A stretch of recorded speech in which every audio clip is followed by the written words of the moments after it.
Praise the lord. హల్లెలూయా. దేవునికి మహిమ కలుగును గాక.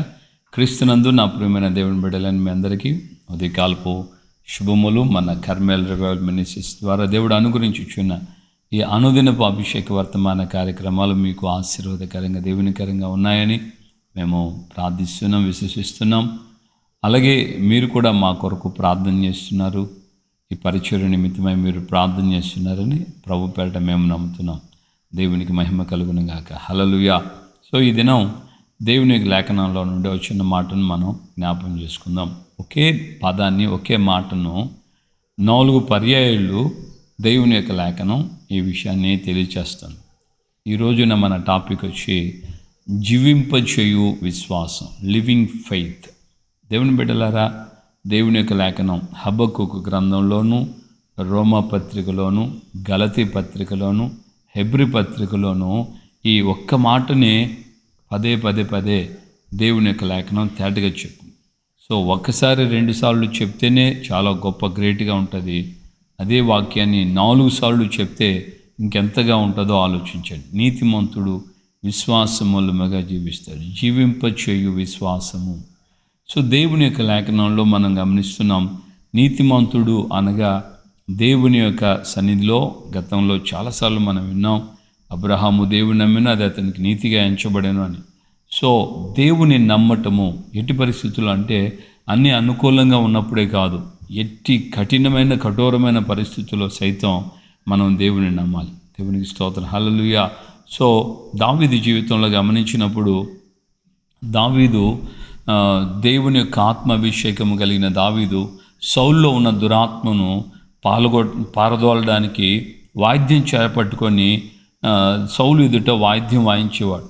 వాయించుచున్నటువంటి వేళలో సౌల్లో ఉండే దురాత్మ వెళ్ళిపోగా సౌల్లో ఉన్నటువంటి ఆ దుర్బుద్ధి ఏంటంటే, ఇతడు నా తర్వాత ఇతడు రాజ్య పరిపాలన చేస్తాడా, ఇతడు నేను ఎలా బ్రతికిస్తాను, నేను చంపేస్తానని చెప్పి ఈటి తీసి గోడకి గుచ్చేద్దామని చెప్పి దావీదును అట్లా పొడవడానికి ఈటి విసిరాడు. కానీ దేవుడు దావీదును ఆశ్చర్యరీతిలో తప్పించాడు. ఒకసారి కాదు, 2 పర్యాయాలు దావీదు సౌలు చేతుల నుంచి తప్పించబడ్డాడు. ఆ 2 పర్యాయాల్లో కూడా మనం గమనిస్తే దేవుణ్ణి ఆ దావీదు నమ్మి ఉన్నట్లుగా మనం గమనించాలి. ప్రియమైన దేవుని బిడ్డలారా, అలాగే మనం గమనిస్తే ఆ యొక్క గొర్రెలు మేపుతున్న వేళలో కూడా సింహము, ఎలుగుబంటి వీటి 2 చేతుల్లోక పడకుండా వాటి చేతుల్లో నుంచి దేవుడు దావీదును తప్పించాడు. అలాగే గొల్యాతు దగ్గరికి వెళ్ళేటప్పుడు కూడా అందరూ భయపడుతుంటే ఈయన మాత్రం దేవుణ్ణే నమ్మాడు. ఇజ్రాయిల్ని జీవముగలిగిన దేవుని సైన్యమును తిరస్కరించుటకు సున్నతి లేని ఈ ఫిలిష్తీయుడు ఎంతటి వాడు అంటూ దావీదు దేవుని మీద విశ్వాసంతో దేవుని నమ్మి కఠోరమైన అందరూ భయపడి పారిపోతున్న ఆ పరిస్థితుల్లో కూడా యుద్ధం యెహోవాదే, దేవుడు ఈ రోజున ఇజ్రాయిల్కి విజయం ఇస్తాడు, ఫిలిష్తీయుల్ని అణిచివేస్తాడు అని ధైర్యంతో ముందుకు సాగాడు. దేవుని బిడ్డలారా, ఇవన్నీ మనం చరిత్రగా వాళ్ళ జీవితాలు జరిగినవి చూస్తున్నాం. కానీ ఆధ్యాత్మికంగా మనము కూడా everyday we face a battle field. మనం ఒక యుద్ధ రంగాన్ని మనం ఎదుర్కొంటున్నాం. అటు ఇంట్లో కావచ్చు, మనసులో కావచ్చు, బయట కావచ్చు, ఆధ్యాత్మికంగా కావచ్చు, శారీరకంగా కావచ్చు, రకరకాలైనటువంటి పోరాటాలు, మానసికమైన ఒత్తిళ్ళు, సమస్యలు, వేదనలు, అనారోగ్యం, ఆర్థిక ఇబ్బందులు, ఇవన్నీ మనకు యుద్ధభూమి లాంటివి. యుద్ధంలో సాతానుడు ఉపయోగించేటువంటి సాధనాలు ఇవి. కనుక మనం ఏం చేయాలంటే ఈ దైనందిన జీవితంలో విశ్వాసంతో యుద్ధాన్ని మనం జయించడానికి దేవుని మీద మన విశ్వాసంతో ముందుకు కొనసాగించబడాలి. దేవునికి స్తోత్రం. హల్లెలూయా. ఆ విధమైన విశ్వాసం మనము కలిగి ఉన్నప్పుడు నిశ్చయముగా దేవుడు మనకు తోడుగా ఉండి అనుదినం అనుక్షణం దావీదు తన యొక్క జీవితంలో చివరి శ్వాస వరకు దేవుని చేత కాపాడబడి సంరక్షించబడి ఎన్ని పోరాటాలు వచ్చాయి, ఎన్ని బాధలు వచ్చాయి. రాజు కాక మునుపైనా, రాజు అయిన తర్వాతైనా ఎన్నో సమస్యలు ఏర్పడినా కపటమైనటువంటి సహోదరుల మధ్యలో, అలాగే నమ్మకంగా దుర్మార్గంగా నమ్మించి మోసం చేసినటువంటి సైన్యాధిపతుల దగ్గర ఇవన్నీ గమనిస్తే అన్ని వేళలో కూడా దావీదు దేవుని నమ్మి ఉన్నాడు. దేవుని యందు విశ్వాసం ఉంచున్నాడు. తద్వారా దావీదు దేవుని చేత నడిపించబడ్డాడు. దేవునికి మహిమ కలుగును గాక. విశ్వాస మూలముగా జీవించును. నీతిమంతుడంటే దేవుని రక్తము చేత కడగబడి పరిశుద్ధపరచబడి ఆయన యందు విశ్వాసం ఉంచినటువంటి వ్యక్తులు దేవుని యొక్క సన్నిధిలో నీతిమంతులు అవుతున్నారు. సెకండ్, జీవించడం అంటే అన్ని పరిస్థితుల్లో మంచిగా ఉన్న చెడుగా ఉన్న పరిస్థితులన్నీ తారుమారైన దైవజనులు పౌలు శీలను గురించి మనం చూస్తే వారు చెరసాలు వేయబడ్డారు. కాళ్ళకు బొండలు బిగించి, నాకు ఒక దైవజనుడు చెప్పాడు, వారు తలకిందులుగా వేలాడదీయబడ్డారని. తలకిందులుగా వేలాడదీయబడ్డారు. ఎంత ఘోరమైన పరిస్థితి. శరీరాలంతా కూడా పుండ్లుతో ఉన్నాయి, గాయాలు అయి ఉన్నాయి. ఆ గాయాలలో కూడా వాళ్ళు తలకిందులుగా వాళ్ళు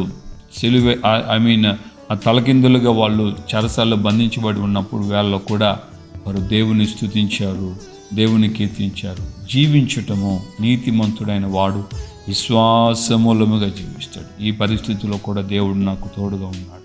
కఠినమైన పరిస్థితులు, కన్నీళ్ల బ్రతుకు, వేదన, దుఃఖం చావుకుడిగా నేను కూడా అనుభవించాను. గత కొంతకాలం క్రితం అనేకమైన బాధలు, వేదనలు హృదయంలో అటువంటి సమస్యతో ఉన్నప్పుడు నేను ఒంటరిగా వెళ్ళి దేవునికి ప్రార్థన చేసుకుంటూ దేవునికి చెప్పాను, నా బాధలు, నా వ్యాధులు, ఇటువంటి పరిస్థితిలో దేవా నాకు సహాయం చేయండి, నన్ను బలపరచండి. నిజంగా దేవుని యొక్క ప్రసన్నత నేను అనుభవించటం ద్వారా నా హృదయంలో ఉన్నటువంటి ఆవేదనలన్నీ తొలగిపోయాయి. దేవుని బిడ్డలారా, ఈ ఉదయకాలం ముందు దేవుని యొక్క ఆత్మ నిన్ను ధైర్యపరుస్తుంది. నీకు దేవుడిచ్చిన విశ్వాసం, నీలో విశ్వాసాన్ని వృద్ధి పొందించేటువంటి దేవుడు జీవింపచేసే విశ్వాసాన్ని నీకు అనుగ్రహిస్తున్నాడు. దేవునికి స్తోత్రం. హల్లెలూయా. ఒక్కసారిగా విశ్వాసమునకు కర్తయు దాన్ని కొనసాగించు యేసు వైపు మనం చూస్తూ పందెపు రంగంలో ఓపికతో పరిగెత్తండి అని హెబ్రీ పత్రిక 12వ అధ్యాయము 1వ వచనం 2వ వచనంలో మనం చూడగలుగుతున్నాం కదా. కనుక దీని మాట ఉద్దేశం ఏంటంటే విశ్వాసముతో నేను జీవించాలి, విశ్వాసంతో నేను బ్రతకాలి. ఎట్టి పరిస్థితుల్లో ఉన్నా సరే, ఎంతమందిని గమనించినా విశ్వాసాన్ని వారు విడిచిపెట్టలేదు. పూర్వపు పాత నిబంధనలో ఉన్న భక్తులే కాదు, క్రొత్త నిబంధనలో ఉన్నటువంటి బైబిల్లో రాయబడిన భక్తుల జీవితాల గురించే కాదు, ఈ రోజుల్లో కూడా నువ్వు ఒక దేవుని సాక్షిగా ఉండాలి. దేవుడు ఆ విధంగా నిన్ను కూడా కోరుకుంటున్నాడు. దేవుని లేఖనాలు నీకు ఎందుకు ఆయన రాయించి నీకెందుకు ఆధారంగా చూపిస్తున్నాడంటే అలాంటి జీవితాన్ని జీవించడానికి నీకు కూడా సాధ్యం. వారికి నేను తోడై ఉన్నట్లుగా నీకు నేను తోడై ఉంటాను అని దేవుడు నిన్ను బలపరుస్తున్నాడు, నిన్ను ధైర్యపరుస్తున్నాడు, నీకు ఆయన శక్తిని ఇస్తున్నాడు. విశ్వాసమునకు కర్త నేనే అని ఆయన నీలో రుజువుపరచుకోవడానికి, నీ కుటుంబంలో రుజువుపరిచి నిన్ను కూడా ఆ విశ్వాసంలో నడిపించాలని ఆయన యొక్క సంకల్పమై ఉంది. కనుక ప్రార్థన చేసుకో, దేవుణ్ణి అడుగు, విశ్వాసంతో నింపబడు. ఎట్టి పరిస్థితులు, కల్లోలమైన వాతావరణమైనా సరే శిష్యుల్లాగా గోల పెట్టుకో, కలవరపడుకో. లేపి నిద్రపోతున్నారన్నటువంటి యేసయ్యని లేపి మేము నశించిపోతున్నాం అని వాళ్ళు గుండెలు బాదుకున్నట్లుగా నువ్వు బాదుకోకు. ఇదన్నీ కూడా, ఈ బాధలు, ఈ కష్టాలు నేను దైవభక్తితో క్రమశిక్షణలో ఉండడానికి దేవుడు నాకు తోడై ఉన్నాడు అన్న ఆనందము, సంతోషము నీ హృదయంలో రానివ్వు. దేవుని మీద విశ్వాసంతో ప్రార్థన చేయి. దేవుడు నీకు తప్పక తోడే ఉండి సహాయం చేస్తాడు. ప్రార్థన చేసుకుందాం. ప్రేమగల తండ్రి, మీ పాదాలు స్తోత్రాలు. ఈ ఉదయకాలం ముందు మాతో మీరు మాట్లాడిన మీ అమూల్యమైన వాక్కుల నిమిత్తమే మీకు స్తోత్రం. ప్రభా, జీవింపచేయి విశ్వాసాన్ని గురించి మీరు మాకు తెలియచేసిన ఈ మాటలను బట్టి మీకు వందనాలు. Yes father, hallelujah. Strengthen everyone Lord, strengthen everybody Lord God. అయ్యా, మీ యొక్క నైనా విశ్వాసము చేత నైనా మీరు మమ్మల్ని ఒక్కొక్కరిని బలపరచండి. విశ్వాసమునికి మీరే కర్త. మాలో ప్రారంభించినటువంటి ఈ సత్క్రియలు, ఈ విశ్వాసం, ఈ భక్తి, ఈ పరిశుద్ధత, శ్రమలైన, బాధలైన, కష్టాలైన, కన్నీళ్ళైన, దుఃఖమైన, ఈ పోరాటాలు ఏవైనా సరే అయ్యా, మీరు మమ్మల్ని విడిచిపెట్టలేదని, మీరు మాకు తోడుగా ఉన్నారని, అయ్యా విశ్వాసమును ద్వారా అయ్యా మా పితరులు ఏ విధంగా లోకమును జయించారో అలాగే నా ప్రభువా, మేము సాక్ష్యంగా వారి గురించి చదువుకోవటం మాత్రమే కాదు, కానీ మేము కూడా అలాంటి సాక్ష్య సంబంధమైన జీవితం జీవించాలనే మీరు మాకు తోడే ఉండి ఈ మార్గాలన్నింటిలో మీరు నడిపిస్తున్నారు. అందుని బట్టి మీకు స్తోత్రాలు. ఈ మాటలు విన్న నీ ప్రియబిడ్డలందరూ కూడా విశ్వాసంలో బలపడి నిత్యముగా దేవుడు నాకు సహాయం చేస్తాడు, దేవుడు నాకు తోడే ఉన్నాడు, దేవుడు నన్ను చేపట్టుకో ఉన్నాడు, దేవుడు ఈ ఇబ్బందుల్లో నుంచి, ఈ అనారోగ్యం నుంచి, ఈ ఆర్థిక ఇబ్బందుల్లో నుంచి అయ్యా అప్పు సమస్యల నుంచి దేవుడు నన్ను విడిపిస్తాడని అయ్యా మీ సన్నిధిలో విశ్వాసముతో ప్రార్థన చేస్తున్న వారందరినీ మీరు బలపరచండి, కృప చూపించండి, సహాయం చేయండి, ఆదుకోండి. మీ ఘనమైన నామమును మహిమ తెచ్చుకోమని దీవించి బలపరిచి కార్యాలు జరిగించమని యేసయ్య పరిశుద్ధ నామములో ప్రార్థన చేసి పొందున్నాము తండ్రి. ఆమేన్. మన ప్రభువైన యేసుక్రీస్తు కృపయు తండ్రి అయిన దేవుని ప్రేమ పరిశుద్ధాత్మిక అన్యోన్య సహవాసం సమాధానం ఇప్పుడు ఎల్లప్పుడూ సకల పరిశుద్ధులకి మనకు ప్రభు రాకడ పర్యంతం కృపతోడే ఉండి నడిపించును గాక. ఆమేన్, ఆమేన్, ఆమేన్. హల్లెలూయా. ప్రభుపేట అందరికీ వందనాలు. నిశ్చయముగా విశ్వాసమునకు కర్త నీకు తోడై ఉన్నాడు. నీవు కూడా దావీదు వలె, దానియేలు వలె, షడ్రక్, మెషక్, అబేద్నెగోల వలె, దావీదు పౌలు వలె ఇలాగా పరిశుద్ధుల యొక్క జీవితాల్లో ప్రభు వారికి ఏ విధంగా తోడై ఉండి వారికి సహాయకుడు అయ్యాడో నీ కూడా ఆయన తోడై ఉండి నిన్ను, నీ కుటుంబాన్ని తన యొక్క నామఘనత కొరకు సాక్షార్థంగా ఆయన నడిపించబోతున్నాడు. నువ్వు ఒకవేళ విశ్వాసి కావచ్చు, లేక సేవకుడు కావచ్చు, స్త్రీవే కావచ్చు, పురుషుడివే కావచ్చు, నిత్యముగా దేవునికి తోడై ఉండి నేను అద్భుతమైన రీతిలో ఆయన బలపరిచి నడిపిస్తాడు. దేవునికి మహిమ కలుగును గాక. ఈ మాటలు నీకు అన్ని విషయాల్లో వర్తిస్తాయి. అన్ని విషయాల్లో నువ్వు దేవుని మీద ఆధారపడు. నిశ్చయముగా నేను నమ్ముతున్నాను యేసయ్యా, నాకు నువ్వు తోడే ఉన్నావు. ఈ విషయంలో మాత్రమే దేవుడు తోడే ఉంటాడని ఎక్కడ రాదు. అన్ని విషయాల్లో దేవునికి తోడుగా ఉన్నాడు. దేవుడు నిన్ను బలపరుస్తున్నాడు. మాటలు అనేకులకు షేర్ చేస్తూ ప్రభు యొక్క సన్నిధిలో విశ్వాసంతో ప్రార్థన చేయి. తప్పక నువ్వు అద్భుతమైన కార్యాలు చూడబోతున్నావు. హల్లెలూయా.